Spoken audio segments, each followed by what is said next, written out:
So I thought I would log on and just take some of the quick mixes that I did on my palette here and use them to do a really cool floral that you might enjoy. I don't know. I like doing these because they're really fun, and I thought this would be a cool little challenge for you to try. Don't forget, handmade honeys are just restocking in my store at Jack's Watercolor. So if you like watercolor, you definitely want to go and pick yourself up some goodies. All right, so I have on here a couple of things. I have the September watercolor subscription colors. This is going to be a really fun palette because you can make some amazing greens with just these 4 non-green colors, and that's kind of like the lesson for the monthly watercolor subscription coming up. I think that you'll really enjoy it, so definitely go and sign up for it. I'll link it below. There's something that we do fun and different every single month, and it just gets delivered to your doorstep. Another one is I have Candy Apple. This is transparent candy apple, which is one of the colors in the watercolor honey pots. There's Berry Bliss, and then Jack's Violet. Jack's Violet is more like a darker kind of purple, and Berry Bliss is similar to Jack's Violet, but it's more pink. So you can see there's having them both is really fun because I really enjoy painting with those. They're like my favorite, and I think that they're kind of some of the colors that I think maybe are the most quicker performers or something. So let's do this. Let's start with mixing some green. Okay, so I'm gonna take one of the watercolor brushes from the website. This is a really cool one. It's just a flat. I use it a lot actually, and I'm gonna take some of the yellow from the palette. I'm gonna take some of the Azo, which is a little more like a warmer, kind of more golden yellow. Really cool. Very, very cool color. A little bit of the blue. You see, starting to mix some of those cool greens over there. And a little bit of the gray, so we can get some of that really neat color. This is going to be such a really awesome watercolor subscription. So I'm just gonna do a very, very loose splatter on my page of what's on my brush, just mixing it with water. This is one of those really neat things you can do with these crazy watercolor brushes. So you can see I'm just kind of creating a little bit of a splashy, weird background, just like that, with a very, very light version of the color from my brush. This is kind of like waste not, want not, right? So that's that brush right there. This is a flat, available on the website, and I will link it below. Yes, I will. Then I'm going to take a spatula, and I'm just going to kind of dip it randomly in these colors, and I'm going to do a spatula swipe across my sheet. So let's start at the bottom, and I'm just kind of going to work some of these colors through some of the paint that's already on there, right? But just defining it just a bit more. And I don't really want it to be, oh my gosh, it's so striking. I just kind of want the wisp of those designs. So, I mean, you can of course get a lot more color on your brush if you want, but I'm just kind of doing some strikes just for fun. And if you want, you can grab a little more color.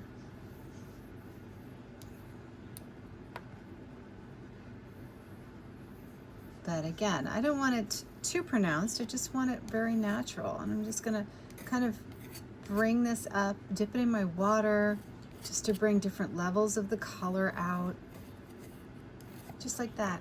And we want like a variety of different weights and wetness right here.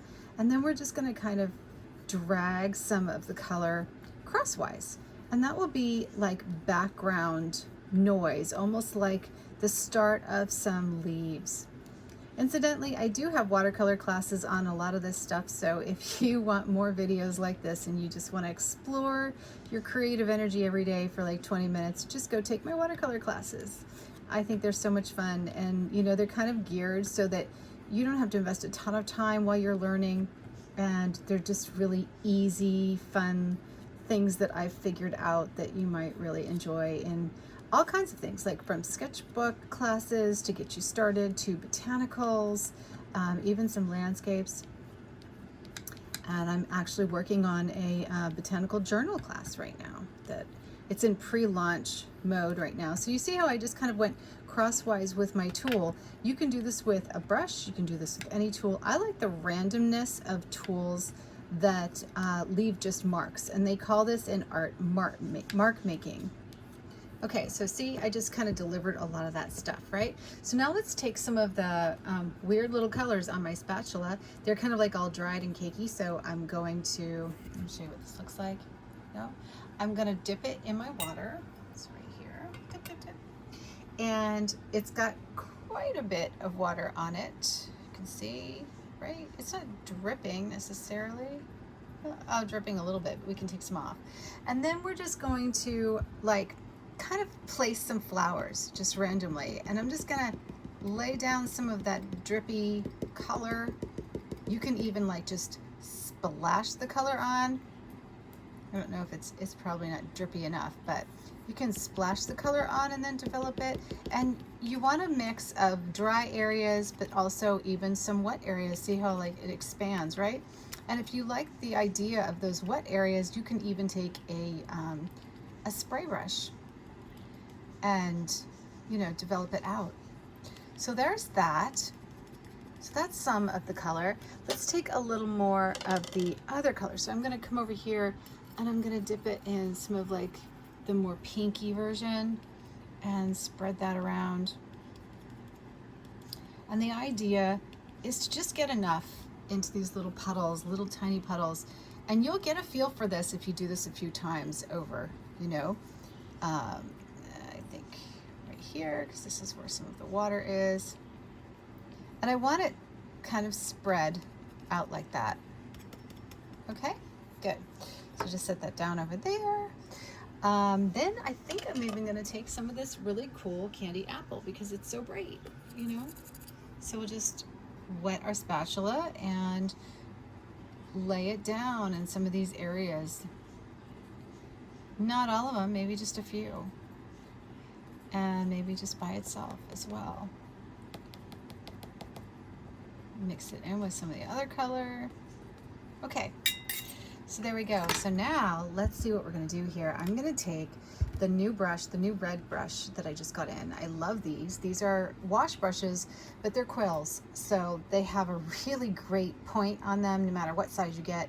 You can get really big ones if you want to hold a lot of water, or little ones. So I'm going to set this down so you can see what I'm doing here. And I am just going to start allowing the petals to spread. So I'm going to take the tip and just kind of touch some of this and just shake it maybe and work it out. And depending on how much this is dried, you can see I can actually get.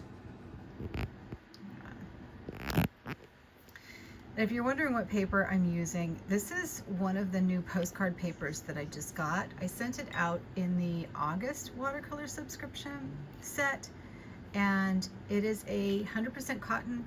It's a postcard paper. So on one side, you've got this lovely texture that's really easy to paint with.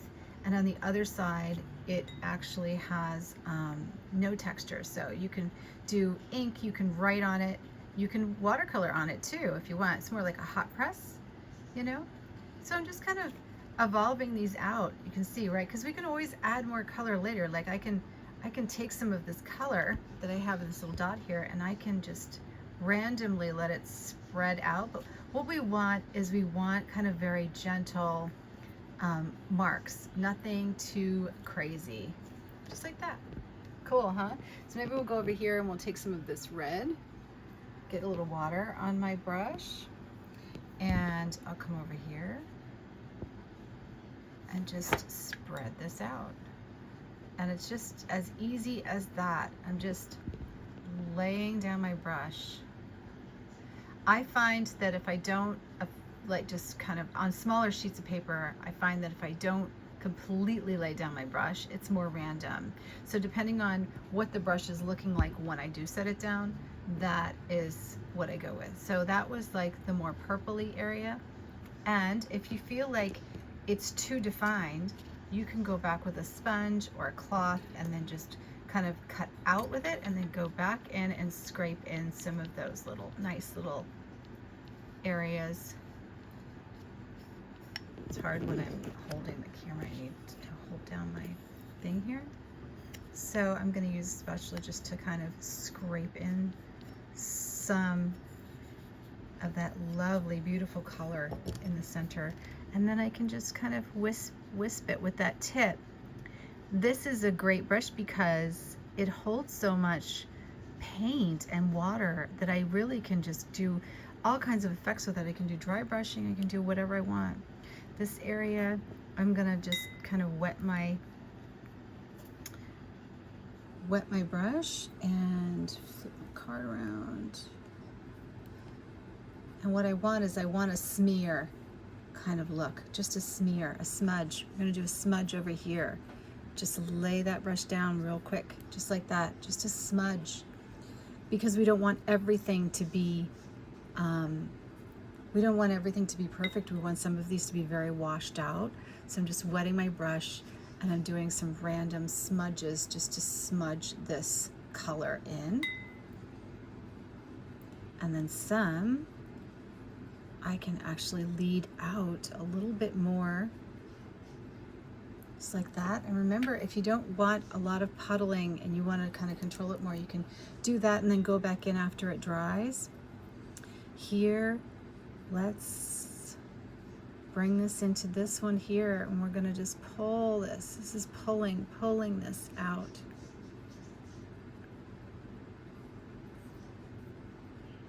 You can see I'm just kind of doing very random petals and going right over that green in that transparent way, because once this dries, if you see any areas that like the green is really striking, you can go back in and add more color.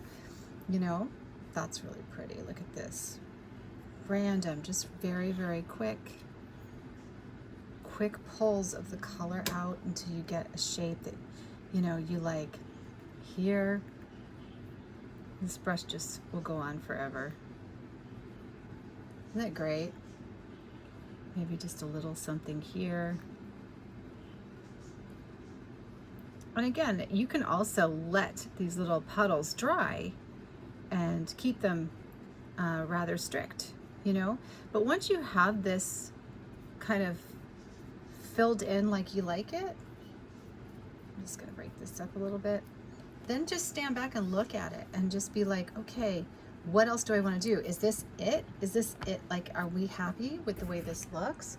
Or do we like the transparency? Or do we want to add some color to areas? Like maybe we'll switch brushes. Maybe we'll take one of these point brushes that I have. They're like point sable almost. And maybe we'll go into the color and get a little more of the color and just kind of develop out some of the areas, just so that if there's like a little too much green striking underneath, then you kind of give it a little more definition, just like that. Very simply, anything goes. You know, like this is some green that's over this. I actually like it because I would go back in and add some more green, but maybe here we want to kind of play with the fact that maybe this flower is gonna come forward just a bit in some areas. You see how I'm not trying to overpaint it. I'm just kind of giving that enhancement, you know, that lovely look, and trying to use my brush in different ways, like dry brushing, just for effect.